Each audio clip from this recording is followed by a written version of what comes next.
Si te maltratan, no te quedes en casa, te ayudamos. Ese é o lema da campaña posta en marcha pola Federación de Mulleres da provincia de Pontevedra co obxectivo de axudar as vítimas de violencia de xénero. Mulleres que están convivindo baixo o mesmo teito co seu agresor e que senten que o seu fogar non é un lugar seguro. En estos 15 días recibimos 3 llamadas, 2 de ellas no habían interpuesto denuncia y una de ellas sí.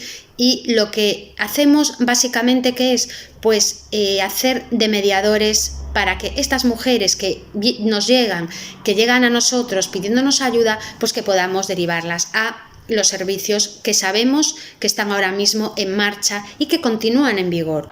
Coa intención de actuar como mediadores, a FEMUPO ten a disposición de todas estas mulleres diferentes servizos para axudalas e asesoralas, dende asistencia psicolóxica e asesoramento xurídico ata orientación laboral. Neste eido, a presidenta do colectivo fai un chamamento a toda a cidadanía para que ninguén mire cara a outro lado.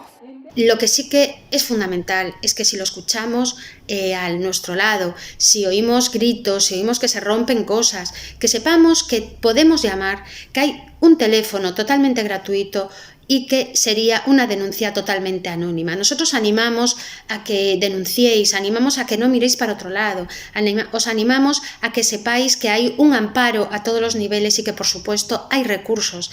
Esta es nuestra labor como sociedad y por supuesto desde la Federación de Mujeres de la provincia de Pontevedra os animamos a que lo hagáis, a que denunciéis y a que no miréis en estos momentos para otro lado, en estos momentos de máxima vulnerabilidad para ellas y para sus hijos. Para estas mulleres está tamén dispoñible o teléfono da Xunta de Galicia, o 900 400 273, así como tamén o 016, o 062 e o 091.